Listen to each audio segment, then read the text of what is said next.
Have we underestimated the Taliban?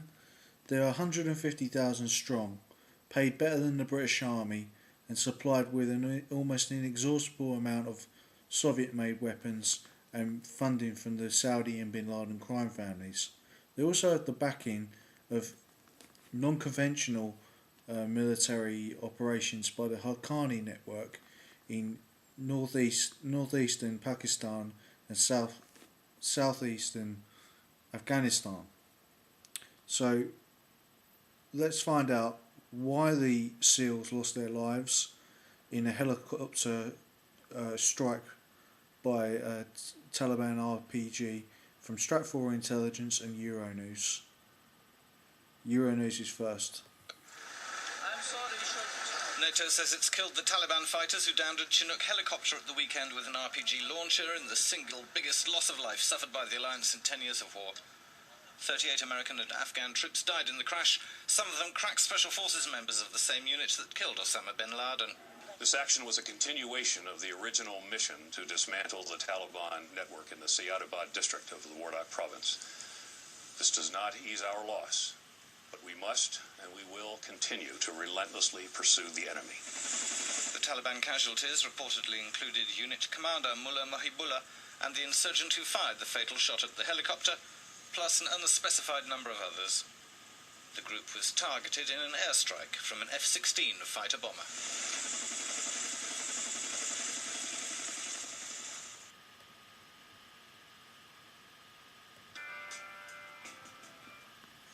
U.S. military authorities are referring to the downing of a helicopter used by U.S. Special Forces, in which as many as 30 American military personnel were killed, as a one-off incident. While that may be the case, the downing of a U.S. military helicopter with as many as 25 members of the Navy SEALs aboard it will be a source of emboldenment for the Taliban. Should the Taliban be able to reproduce this incident in the future, it will enhance its position on the battlefield as well as the negotiating table.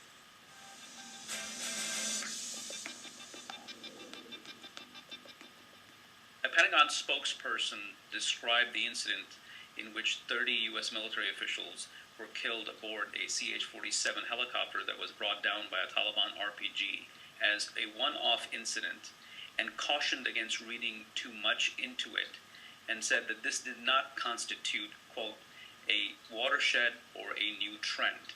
Indeed, the available evidence does suggest that the Taliban militiamen got lucky in this particular incident in the province of Wardak in central Afghanistan, when a team of Navy SEALs tried to rescue rangers who were pinned down in a firefight with the jihadist militiamen. Even though the Taliban may have gotten lucky this time around, they will definitely be wanting to try and reproduce this incident in the future.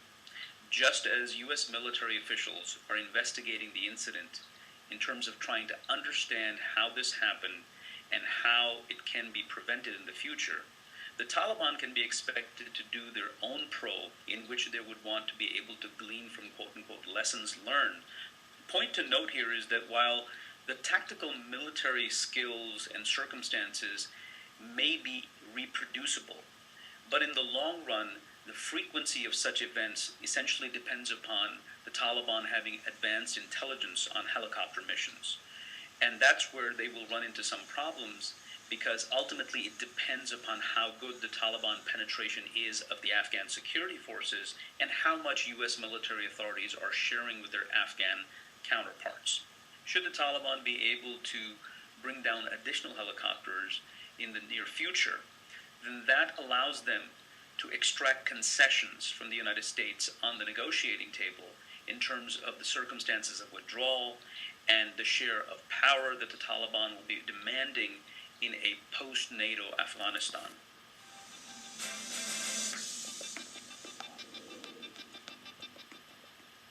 So, although this was clearly a coincidence, in that there were SEAL members who killed Osama bin Laden on the helicopter at first sight, if there was some coincidental exchange of information between the Afghans themselves and the Americans, then there could have been some room, as Stratfor Intelligence said, for some infiltration to have occurred and some leaking of information that would have got to the Taliban. But that was on a low level. On the higher level, the Americans clearly since 9/11 have not learned their lesson from coordinating intelligence with the Saudis and the Saudi royal family, who have obviously got people who are sympathetic to the Bin Laden crime family in that they are both Islamic imperialist crime families, and it's the Bin Ladens who are backing the Taliban up. If it was just Osama Bin Laden, wouldn't you have seen a collapse of the Taliban because of the lack of information and intelligence that they would have got from the eradication of the central command of Al Qaeda? Clearly this has not happened, and clearly there are serious problems within the American intelligence organisation, considering that the Americans lost many of their CIA operatives in a bomb strike. Al Qaeda is clearly capable, and the Taliban are clearly capable of infiltrating the American-led networks from the Afghans up and from the Saudis from above down to lead the Americans between a rock and a hard place, you know. So, although the amount of Al Qaeda operatives, according to Michael Shearer, who's an expert on the subject, is probably very few in Afghanistan at the moment, considering that we've killed 52,000 of their operatives, and perhaps more since the death of Osama bin Laden. There's clearly still a major problem with the Taliban. Should we be using heavier weapons in Afghanistan? Well, this might alienate the population, and we do need to have a strategy of breaking the connections, social, economic and military, between the populace and the Afghan Taliban and the Pakistani Taliban. And we need to divide them along the different strategic goals that each organisation has and split them, because Pakistani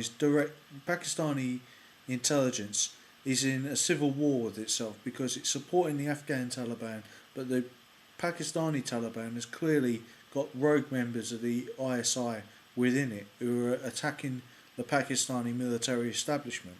Pakistan has a civil war going on within itself, so it's not quite clear there whose side people are on.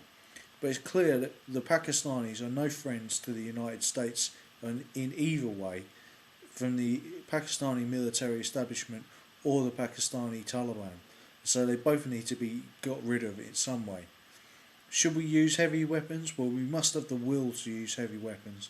We must use the Daisy Cutter, the full conventional firepower and full amount of military armour and troops available to us. We have a limited space of time before we need a civil and economic strategy in Afghanistan to work, and the loss of the SEALs who killed Osama bin Laden is a setback, but it's not a complete victory for the Afghans as was shown, because we destroyed them with an F-16 fighter bomber. We have command of the skies. There's little the Taliban can do against modern main battle tanks in Afghanistan, and I think we should have used more of them sooner, as a British Army commander had asked for Challenger 2s in Afghanistan from the time the British were in Basra in Iraq, still fighting. So the backlog of necessary equipment has been a long time in a factor in why the British are not winning, or the Americans are seen to not be winning by the Taliban's view. But we have killed a lot of their people. We need to kill more of them, and we need to start using the Daisy Cutter bomb. We need to start stopping the brigade-sized formations of the Taliban who are moving across Afghanistan at will by every single means necessary, and perhaps we might even need to use nuclear weapons as well as a civil and economic strategy which would use chartered cities to build up the infrastructure of Afghanistan. So yes, a strong carrot and a stick, but it has to be a fucking big stick, and then we have to use it. So thank you for listening.